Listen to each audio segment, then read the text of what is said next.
आज का लेक्चर को स्टार्ट करते हैं एक नए टॉपिक से जिसका नाम है vector form of Coulomb's law. Board के लिए इम्पॉर्टेंट डेरिवेशन है ये।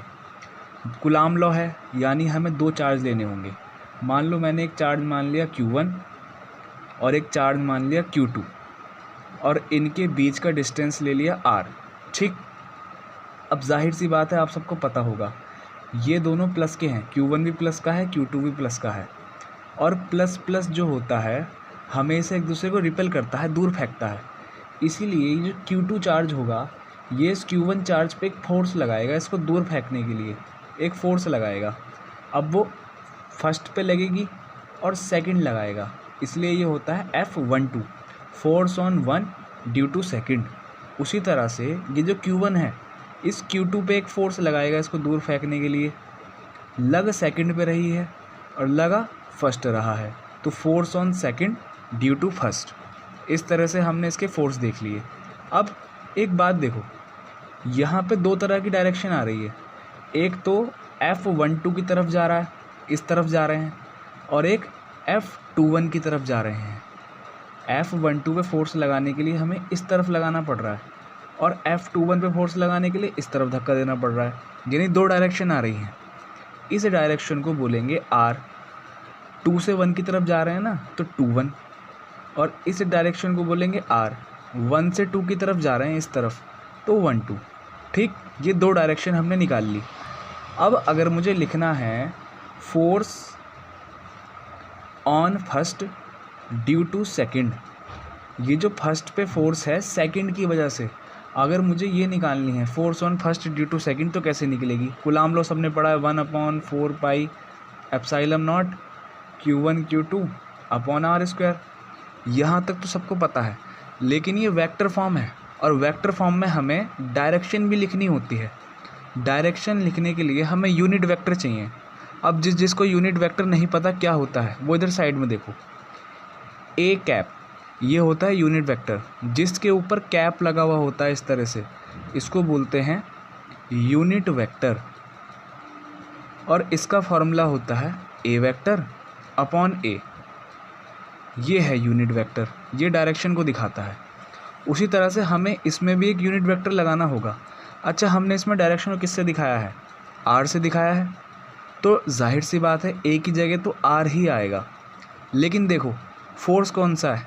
F12 है। F12 की तरफ कौन सी डायरेक्शन जा रही है? R21 जा रही है, तो R21 लिख दिया। और डायरेक्शन दिखाने के लिए कैप लगाते हैं, तो इसके ऊपर कैप लगा दिया इस तरह से। अब देखो इसके बाद क्या था, इसके बाद F12 vector equal to 1/4 pi epsilon not Q1 Q2 upon R²। ये जो कैप लगाया है इसका फॉर्मूला तुम्हारे सामने लिखा है। तो ये क्या होता है, एक बार ऊपर वेक्टर लगा के लिख दो और एक बार नीचे नॉर्मली लिख दो। तो R21 जो है इसको एक बार वेक्टर लगा के लिख देंगे और एक बार नीचे R21 नॉर्मली लिख देंगे। इस तरह से हमने इसको फॉर्मूले की फॉर्म में लिख दिया। अब F12 vector equal to 1/4 pi epsilon not Q1 Q2 upon R²। यहाँ पे ज़रा ध्यान से देखो, जितना डिस्टेंस R का है उतना ही डिस्टेंस R21 चलेगा और उतना ही डिस्टेंस R12 भी चलेगा। ये तीनों डिस्टेंस सेम होंगे, यानी R12 equal to R21 equal to R। ये तीनों डिस्टेंस इक्वल होंगे। तो यहाँ पे ये जो R21 है इसकी जगह पे मैं R लिख सकता हूँ इस तरह से, R21 वेक्टर और अपॉन में R लिख दिया।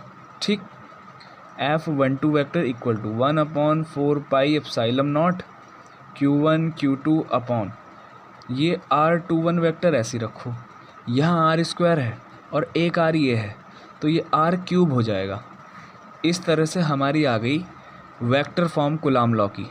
ये कूलम्ब्स लॉ है वेक्टर फॉर्म में, ये वेक्टर इसकी डायरेक्शन को दिखा रहा है। ठीक, अच्छा जैसे हमने F12 का निकाला वेक्टर फॉर्म, क्या F21 का भी वेक्टर फॉर्म निकाल सकते हैं? देखो निकाल के देखते हैं। F21 का वेक्टर फॉर्म निकाल के देखते हैं। अगर तुम यहाँ तक भी लिखोगे तो तुम्हारा डेरिवेशन सही है, लेकिन मैं तुम्हें समझाने के लिए आगे करके दिखा रहा हूँ। जैसे हमने F12 का निकाला उसी तरह से हम F21 का भी निकाल सकते हैं। देखो कैसे, 1/4 pi epsilon not Q1 Q2 upon R²। यहाँ पे देखो हमें डायरेक्शन लगानी है। अब जिस तरह से F12 के लिए R21 जा रहा था उधर की तरफ, तो F21 पे कौन जा रहा है, R12 जा रहा है। तो इसकी डायरेक्शन हो जाएगी R12 और इसके ऊपर लगा देंगे कैप। फिर 1/4 pi epsilon not Q1 Q2 upon R square. इस कैप को खोलने के लिए क्या करेंगे, एक बार इसके ऊपर वेक्टर लगा देंगे और एक बार इसको नॉर्मली लिख देंगे।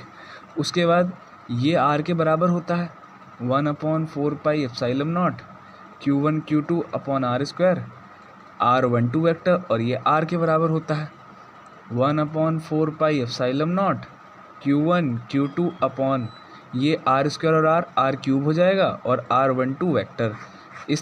इस तरह से इसकी भी वेक्टर फॉर्म लिख दी। अब आपको सबको वेक्टर फॉर्म लिखनी आ गई। तो यही था vector form of Coulomb's law, जो हमने यहाँ पे प्रूफ करके दिखा दिया है।